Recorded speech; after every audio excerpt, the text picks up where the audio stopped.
तरीके से क्राइम लगातार बढ़ता जा रहा है उसे लेकर अब सरकार और प्रशासन से सवाल पूछना वाजिब हो गया है, क्योंकि हम बात कर रहे हैं हाल ही में हुए उस घटना की जिसके बाद से अब बिहार में एक एक जनता अपनी सुरक्षा को लेकर चीख चीख कर एनडीए सरकार से पूछ रही है, नीतीश बाबू से पूछ रही है कि आखिर बिहार में जंगल राज कब खत्म होगा और कब आपकी सरकार और प्रशासन जनता को सुरक्षा प्रदान करा सकेगी। क्योंकि आप देख लीजिए कि अब कोई भी जगह ऐसा नहीं रहा जो कि सुरक्षित बचा है, क्योंकि हम बात कर रहे हैं पारस हॉस्पिटल यानी कि जो पटना में है उसमें हुए एक गोलीकांड की यानी कि मर्डर केस की, जहां पे एक चंदन मिश्रा नाम का जो गैंगस्टर है उसे दिन दहाड़े हॉस्पिटल में घुसकर और फायरिंग से 5 बंदे उसे गोली मारकर निकल जाते हैं और पुलिस इस मामले में कुछ नहीं करती। अब सोचिए कि जो गैंगस्टर खुद पेरोल पर छूटकर बाहर आया है, इलाज करवा रहा है और उसे कोई आकर दूसरे गुट का इंसान गोली मारकर चला जाता है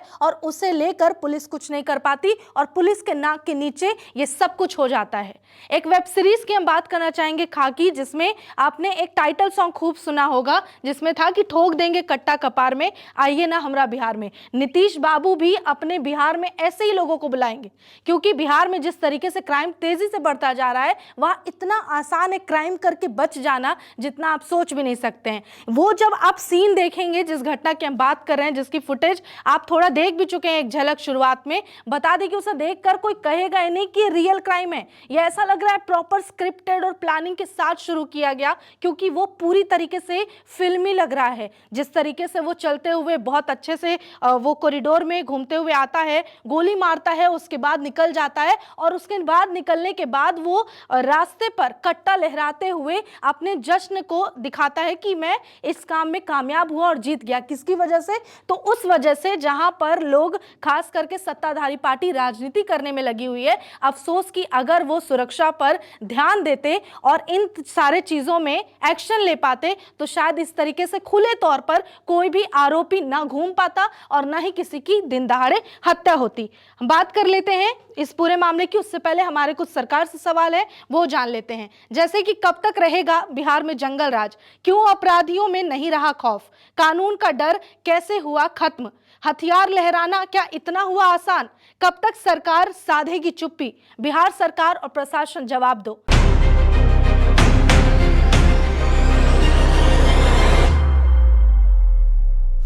आप देख रहे हैं हमारा खास शो जवाब दो और मैं हूं आपके साथ निशा कश्यप। अब हम बात कर लेते हैं उस घटना की जिसका जिक्र बीते दिनों से हो रहा है और जिसका नाम है पारस हॉस्पिटल यानी कि पटना, या फिर पटना शूट आउट नाम से ये काफी वायरल हो रहा है। बता दें कि पटना में एक पारस अस्पताल है और जाना माना अस्पताल, ऐसा नहीं कि बहुत छुटपुटिया या छोटा मोटा अस्पताल है। वहां पर समझिए कि हजारों पेशेंट रहते हैं और लाखों लोग वहां से इलाज कराते हैं, लेकिन उस हॉस्पिटल में भी दिन दहाड़े गोली मारकर हत्या करके लोग चले जाते हैं और वहां पे सुरक्षा के इंतजाम ऐसे हैं कि उसे लेकर अब सवाल उठने लगे और राजनीति भी गरमाई है। अब इस पे बोलेंगे नीतीश बाबू की अब विपक्ष आ गई है रोटी सेकने, राजनीति करने। विपक्ष का काम है सवाल पूछना, लेकिन अफसोस कि उनके एक भी सवाल का जवाब आपके पास नहीं है, लेकिन कहने के लिए आप सुशासन बाबू हैं। अब देखिए ये आपको तस्वीर नजर आ रही होगी, ये उसी पारस हॉस्पिटल की तस्वीर है और ये जो आपको सर्कल के अंदर ये शख्स के हाथ में नजर आ रहे हैं, ये है कट्टा हथियार यानी कि बंदूक जिससे उसे गोली मारी गई है, जिस शख्स की हम बात कर रहे हैं। अब यहाँ 2 तस्वीर आपको नजर आ रही है, ये है वो मृतक जिसकी हत्या की गई है और ये वो शख्स है जिसने गोली मारी है, यानी कि फिल्मी अंदाज में घुसकर।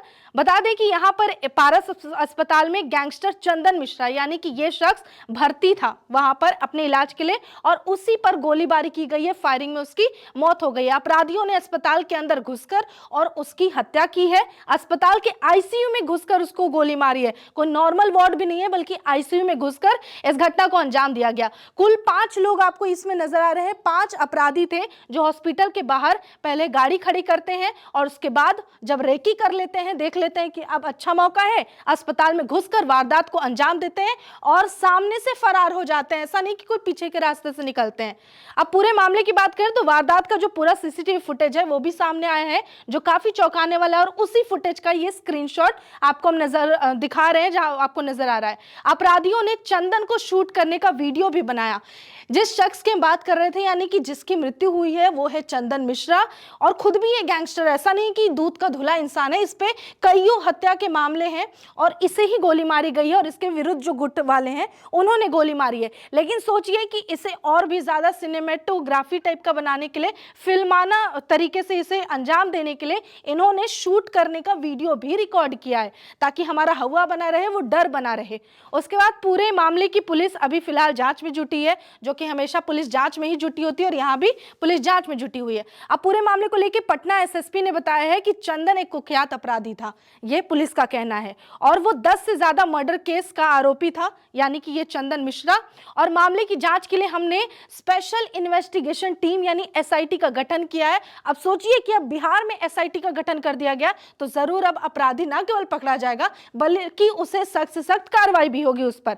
अब पटना पुलिस ने सीसीटीवी की मदद से शूटर की पहचान कर ली, बहुत बढ़िया, बहुत बड़ी कामयाबी है। उसके खिलाफ हत्या, आर्म्स एक्ट समेत दर्जनों जो केस हैं वो दर्ज कर दिए गए हैं अपनी तरफ से। और पुलिस का दावा है कि शूटर पटना के फुलवारी शरीफ का रहने वाला है और ये मामला कॉन्ट्रैक्ट किलिंग का लग रहा है इस पूरे मामले को लेकर। लेकिन पुलिस कितने आसानी से कह देती है कि ये ऑलरेडी आरोपी था।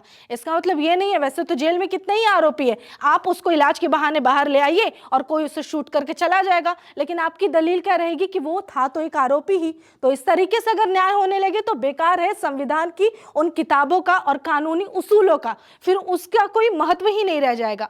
सीसीटीवी में क्या क्या रिकॉर्ड हुआ है? मर्डर का सीसीटीवी सामने आया, इसमें 5 अपराधी बहुत आराम से चंदन मिश्रा के वार्ड तक आते हैं चलकर, और जस्ट वार्ड से पहले वो बंदूक निकालते हैं, जहां की तस्वीर है।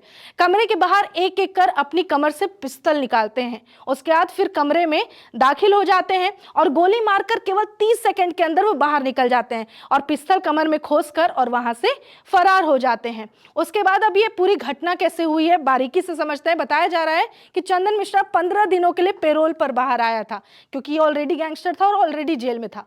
तबियत खराब होने पर वो पटना के पारस अस्पताल में इलाज करा रहा था। 18 जुलाई को उसकी पेरोल खत्म होने वाली थी, यानी कि आज जब हम ये खबर बता रहे हैं 18 जुलाई को वापस उसे पटना के बेऊर जेल में लौटना था और उसके डिस्चार्ज का भी दिन एक दिन पहले यानी 17 तारीख को था, लेकिन कुछ कारणवश उसका जो डिस्चार्ज का टाइम था वो एक दिन आगे बढ़ा दिया गया। उसकी वजह से उसे एक दिन और रुकना पड़ा और इसी वजह से, इसी का फायदा उठाते हुए डिस्चार्ज होने वाले दिन क्या हुआ कि चंदन मिश्रा की हत्या कर दी गई और उसे गोली मार दी गई है। यानी कि इससे एक चीज समझ आता है कि जो जिन्होंने सुपारी ली या मर्डर किया या फायरिंग की, उन्हें ये चीज पहले से ही बता दिया गया था, पूरी इंफॉर्मेशन थी कि वो कौन से वार्ड नंबर में रुकेगा, कहाँ पे रुकेगा, कब डिस्चार्ज का टाइमिंग है।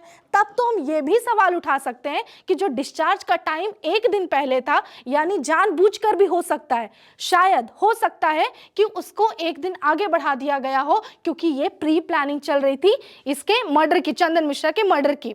वहीं पिछले 12 सालों से बता दें कि ये जो चंदन मिश्रा है वो जेल में था, बक्सर जेल से भागलपुर फिर पटना के बेऊर जेल में सजा काट रहा था। मृतक का नाम जो चंदन मिश्रा है वो बेऊर जेल से पेरोल पर इलाज के लिए पारस अस्पताल गया था और उसको बीमारी क्या थी, उसको बवासीर था, उसका वो ऑपरेशन कराने गया था, लेकिन किसे पता था कि ऑपरेशन कराने के दौरान उसकी इस तरीके से हत्या कर दी जाएगी। अब उसके अलावा बता दें कि बक्सर में राजेंद्र केसरी नाम का एक चूना व्यापारी था और उसी की हत्या के मामले में ये चंदन मिश्रा कोर्ट में दोषी ठहराया गया और उसके बाद उसे उम्र कैद की सजा थी, यानी कि वो आजीवन वो जेल में ही रहने वाला था, यानी कि वो बाहर ऐसे भी नहीं निकलने वाला था। लेकिन देखिए कि जो इससे बदला लेना चाह रहे थे उसके लिए बहुत सुटेबल टाइम था जब वो पेरोल पर बाहर आया। पेरोल पर जेल से बाहर आकर वो अपना इलाज करवा रहा था चंदन मिश्रा, और उसी दौरान उसके साथ ये संगीन मामला हुआ जहां इसकी गोली मारकर हत्या कर दी गई। और बता दें कि इनमें 14 साल पहले जो हम बात कर रहे थे जिस व्यापारी की मौत हुई है, यानी कि जिसका इसने मर्डर किया था, जिसे मारा गया, वो 14 साल पहले बक्सर जिला मुख्यालय के अमला टोली में मेन रोड पर हुआ राजेंद्र केसरी हत्याकांड, जिसकी बिहार में बहुत चर्चा होती है। ये चंदन मिश्रा जो मारा गया ये उसी मामले से जुड़ा हुआ एक नाम नाम था और उसी मामले में आरोपी पाया गया जो जेल में सजा काट रहा था। अब इस पूरे मामले को लेकर पॉलिटिकल एंगल दिया गया है और पॉलिटिकल जितने भी लोग हैं, नेता, मंत्री, बड़े बड़े, उन्होंने अपनी राय दी है और उनमें से कुछ चुनिंदा की हम बात कर लेते हैं। जैसे कि हम बात कर लेते हैं तेजस्वी यादव की। सबसे पहले इस मुद्दे पर तेजस्वी यादव ने लिखा कि अपराधियों ने अस्पताल में भर्ती मरीज को अस्पताल में घुसकर और गोली मार दी है। उसके बाद वो सवाल करते हैं कि बिहार में क्या कोई भी सुरक्षित है? 2005 से पहले ऐसा होता था जी? ये सवाल तेजस्वी यादव द्वारा पूछा गया। उसके बाद जेडीयू प्रवक्ता नीरज कुमार ने कहा कि याद है तेजस्वी जी, अपने मम्मी डैडी से पूछ लीजिए।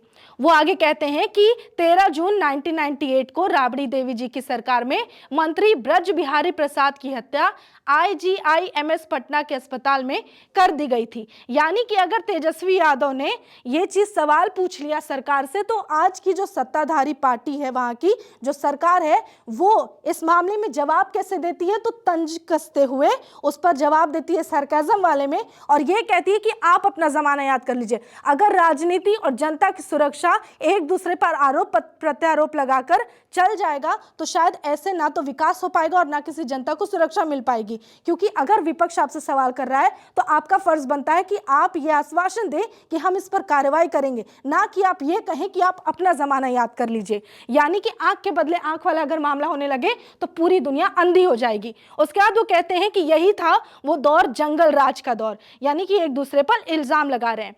अब बीजेपी प्रवक्ता कुंतल कृष्णा ने कहा है कि चंदन पर आपराधिक घटनाओं में शामिल होने का आरोप था। अब देखिए, जो उनके सहयोगी पार्टी है यानी कि जो एनडीए है, उसमें से जो बीजेपी है वो जेडीयू का समर्थन करते हुए कहती है कि ऐसे भी तो जो मारा गया वो तो ऑलरेडी गैंगस्टर था, मर भी गया तो क्या। तो जैसा हमने पहले सवाल किया कि ऐसे कई मामलों में बहुत लोग जेल में अगर वो पेरोल पर बाहर आने लगे और उनकी हत्या कर दी जाने लगे तो इस तरीके से संविधान नहीं चलता और देश का कानून ऐसे नहीं चलता। उसके बाद वो कहते हैं कि उम्र कैद की सजा काट रहा था और 12 साल से ऑलरेडी जेल में था। ये चीज बीजेपी की तरफ से कहा गया। उसके अलावा वो कहते हैं कि अपराधियों के साथ बुरा ही होता है, चाहे वो जेल में मारता या फिर उसे गोली लग जाती। ये चीज कैसे सोचे कि बीजेपी में एक प्रतिष्ठित पद पर आप बैठे हैं और वहां से आप ये जवाब देते हैं। उस हिसाब से अगर आपके हिसाब से चले तो जिसने सुपारी ली और जिसने मर्डर किया चंदन मिश्रा का, कल को तो उसे भी कोई मार दे तो कोई बड़ी बात नहीं होगी। राह चलते कल सब्जी लेने गया, उसे अगर गोली मार दी जाती है तो आप तो यही कहेंगे, अरे इसने तो ऑलरेडी मर्डर किया था ना, इसे मार भी दिया तो क्या हुआ। ये बीजेपी की दलील है उनकी तरफ से। उसके बाद वो कहते हैं कि घटना हुई है तो पुलिस तत्परता से काम कर रही है, यानी कि ये बहुत निश्चिंत है और इनका कहना है कि जल्दी अपराधियों की पहचान कर ली जाएगी। और देखते हैं कि अपराधियों की पहचान करने के बाद ये क्या करते हैं। अब इस मामले को लेकर मंत्री अशोक चौधरी ने भी अपना बयान दिया है। उन्होंने कहा है कि पारस प्राइवेट अस्पताल है और उनकी अपनी सिक्योरिटी होती है। उसके अलावा उन्होंने कहा कि जिस व्यक्ति की हत्या हुई वो क्रिमिनल प्रवृत्ति का व्यक्ति था और उसके ऊपर कई सारे केस पहले से पेंडिंग थे और पुलिस मामले की जांच कर रही है। यानी कि अगर पहले से आप पर केस पेंडिंग है और बहुत सारे मामले आप पे दोष लगे हुए हैं और आप दोषी हैं, तो कोई भी राह चलते और कानून को अपने हाथ में लेते हुए आपको सजा दे सकता है। इस पूरे मामले को लेकर हमने हर एक एंगल पर बात की, लेकिन सवाल अब भी उठ जाता है क्योंकि देखिए बिहार में चुनाव आने वाला है। अब कई ऐसे वादे होंगे जो राजनेताओं और सारी पार्टियों की तरफ से की जाएगी, लेकिन उससे ना तो जमीनी तौर पर सच किया जाता है और ना ही उन वादों पर खरा उतरा जाता है। कोई बात नहीं है, आप 10 योजना मत दीजिए, लेकिन क्या आप बिहार की जनता की सुरक्षा की गारंटी ले सकेंगे? बस इतना सा जवाब आपसे हमको चाहिए।